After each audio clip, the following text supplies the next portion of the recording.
Hello, good morning. എല്ലാവർക്കും സുഖമാണെന്ന് കരുതുന്നു. ഇന്നത്തെ നമ്മളുടെ ഒരു ടോപ്പിക് എന്താണെന്നറിയോ? നമ്മളിപ്പോൾ എല്ലാവരും കാണുന്നുണ്ടല്ലേ, നമ്മളെ സുഹൃത്തുക്കളും നമ്മളെ കസിൻസും എല്ലാവരും തന്നെ കേരളം വിട്ടിട്ട് പുറത്തെ രാജ്യങ്ങളിലോട്ട് ചേക്കേറുകയാണ്. മിക്കവാറും എല്ലാവരുടെ പ്ലാനും അവിടെ തന്നെ സെറ്റിൽ ആവുക എന്നുള്ള ഉദ്ദേശം കൂടിയാണ്. തിരിച്ചു വരണം എന്നുള്ള ഒരു ചിന്ത എല്ലാവർക്കും അത്ര തന്നെ ഉണ്ടെന്ന് എനിക്ക് തോന്നുന്നില്ല. മിക്കവാറും എല്ലാവരും അവിടുത്തെ ലൈഫിലും ഹാപ്പിയാണ്. നിങ്ങൾ എപ്പോഴെങ്കിലും ചിന്തിച്ചിട്ടുണ്ടോ എന്തുകൊണ്ടായിരിക്കും ഇപ്പോൾ ആളുകൾക്ക് ആർക്കും തിരിച്ച് നാട്ടിലോട്ട് വരണം എന്നുള്ള ഒരു ചിന്ത? അല്ലെങ്കിൽ ഒരു മിക്കവാറും അവിടെ തന്നെ വിദേശത്ത് തന്നെ സെറ്റിൽ ആവുക എന്നുള്ളതല്ലാതെ കുറച്ചു കാലം ജോലിയൊക്കെ എടുത്ത് ഇങ്ങോട്ട് തിരിച്ചു വരണം എന്നുള്ള ചിന്തയുള്ളത് വളരെ കുറച്ച് ആളുകൾക്ക് മാത്രമായിരിക്കും. മിക്കവാറും എല്ലാ ആളുകൾക്കും അവിടെ തന്നെ തങ്ങിയാൽ മതി എന്നുള്ള ഒരു തോട്ടാണ് ഇപ്പോൾ ഉള്ളത്. എന്തായിരിക്കും അതിന്റെ കാരണം എന്ന് എപ്പോഴെങ്കിലും എല്ലാവരും ചിന്തിച്ചിട്ടുണ്ടോ? ഒരു പക്ഷേ നമ്മൾ ഇന്ന് ചിന്തിക്കേണ്ട ഒരു വലിയൊരു കാര്യമാണത്. എന്തുകൊണ്ടാണ് ഇങ്ങനെ സംഭവിക്കുന്നത് എന്നുള്ളത്. ഇന്ത്യയെ അല്ലെങ്കിൽ കേരളത്തെ സംബന്ധിച്ചിടത്തോളം വിദേശത്തോട്ട് പോവുക അല്ലെങ്കിൽ ജോലിക്ക് പോവുക എന്നുള്ളത് ഒരു റീസെൻ്റ്ലി ആയിട്ട് നടന്നിട്ടുള്ള ഒരു സംഭവങ്ങളല്ല. കാലങ്ങൾക്ക് മുന്നേ നമ്മളെ ദുബായിലോട്ടും മറ്റു രാജ്യങ്ങളിലോട്ടും ഒക്കെ നമ്മളെ സൗദി പോലുള്ള രാജ്യങ്ങളിലോട്ടും എല്ലാതും നമ്മളെ ഇവിടുന്ന് വിദേശത്തോട്ടൊക്കെ പണ്ട് മുതലേ നമ്മൾ മൈഗ്രേറ്റ് ചെയ്തിട്ടുണ്ട്. പക്ഷെ എന്നാലും ഒരുവിധം കാലങ്ങളൊക്കെ കഴിഞ്ഞ് ഒരു സമ്പാദ്യമൊക്കെ ആവുമ്പോൾ ഒരുവിധം എല്ലാവരും തിരിച്ചു വരാനുള്ള ആഗ്രഹവും പ്രകടിപ്പിക്കാറുണ്ട്. അതിൻ്റെ എനിക്ക് തോന്നുന്ന ചില കാര്യങ്ങൾ ഞാനിവിടെ പറയട്ടെ. നിങ്ങളുടെ അഭിപ്രായങ്ങൾ നിങ്ങളും പറയണേ. ഒന്നാമതായി പണ്ടത്തെ ഒരു രീതി എന്താണെന്ന് വെച്ചാൽ കുറേ മക്കള് കൂട്ടുകുടുംബമാണ്. അപ്പോൾ ഒരുപാട് കസിൻസും നാട്ടുകാർ തമ്മിലുള്ള ഒരു ബന്ധവും ഒക്കെ വളരെ ഊഷ്മളതയുള്ളതാണ്. ഇപ്പോൾ അന്ന് ഒരാൾ നാട്ടിലേക്ക് പോവുകയാണെങ്കിലും തിരിച്ച് അവർക്ക് ഇവിടെ വരാനും അവരെ ആരൊക്കെയോ കാത്തു നിൽക്കുന്നു എന്നുള്ള ഒരു ഡ്രീംസ് കൂടി അവരുടെ ഉള്ളിൽ ഉണ്ട്.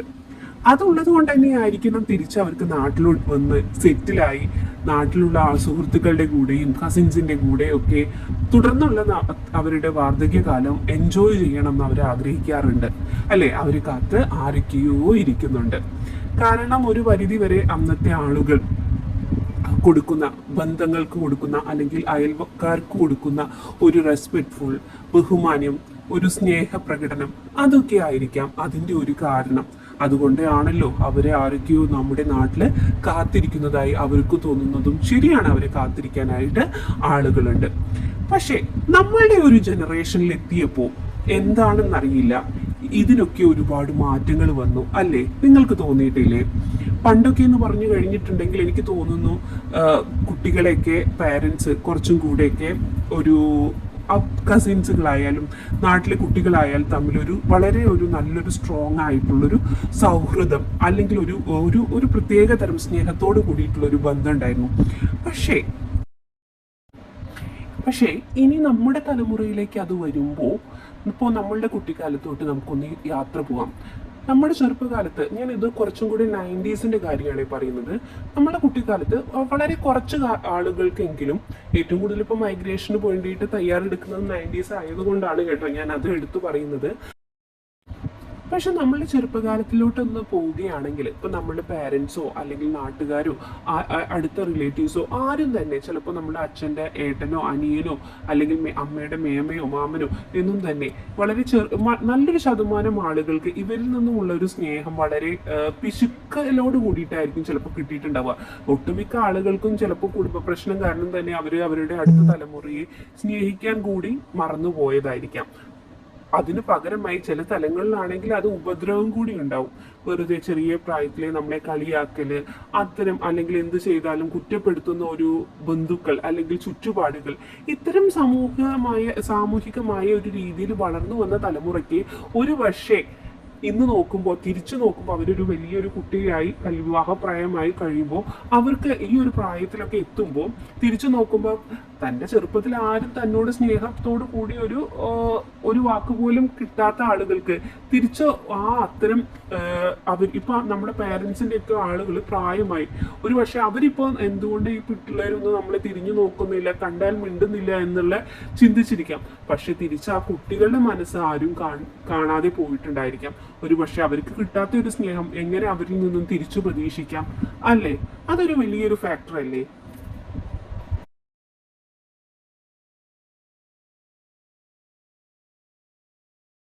നമുക്ക് നഷ്ടമായ ഈ ഒരു സ്നേഹം ഒരു പക്ഷേ നമ്മുടെ അടുത്ത തലമുറയിലേക്ക് കൊടുക്കാൻ നമ്മൾ ശീലിക്കേണ്ടതുണ്ട്.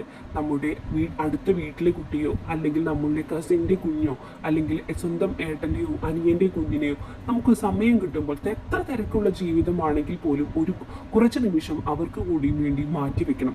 നമ്മുടെ മക്കൾ എന്നുള്ള ചിന്ത മാറ്റി അവരും നമ്മുടേതാണ്, നമ്മുടെ മക്കളാണ് എന്നുള്ള, സ്വന്തം മക്കളെ പോലെ തന്നെ അവരും നമ്മുടെ മക്കളാണ് എന്നുള്ളൊരു ചിന്ത വളർത്തേണ്ടത് ഇന്നത്തെ തലമുറയ്ക്ക് ഒരു അത്യാവശ്യമായിട്ടുള്ള ഒരു കാര്യം കൂടെയാണ്. സമയം കിട്ടുമ്പോൾ അവരുടെ കൂടെ ഒരു ചെറിയ മിഠായിയോ കുറച്ചു നേരം സമയം ചിലവഴിക്കാനോ അവരുടെ കൂടെ നമ്മൾ നിൽക്കേണ്ടതുണ്ട്. നമ്മൾ ഇന്ന് എന്ത് കൊടുക്കുന്നുവോ തീർച്ചയായിട്ടും അതെ നാളെ നമുക്ക് അത് തിരിച്ചു കിട്ടും.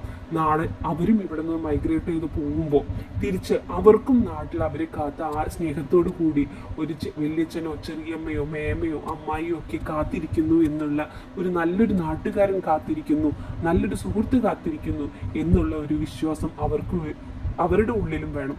ആ ഒരു സ്നേഹബന്ധം ഒരു പക്ഷെ നാളെ അവരെയും കാത്ത് അവരും തിരിച്ചു വരാനായി അതൊരു പ്രചോദനമാവാം എന്നും ഞാൻ വിചാരിക്കുന്നു. സ്നേഹത്തോടെ നിങ്ങളുടെ അഭിപ്രായങ്ങൾ നിങ്ങളും താഴെ കമൻ്റായി എഴുതണം.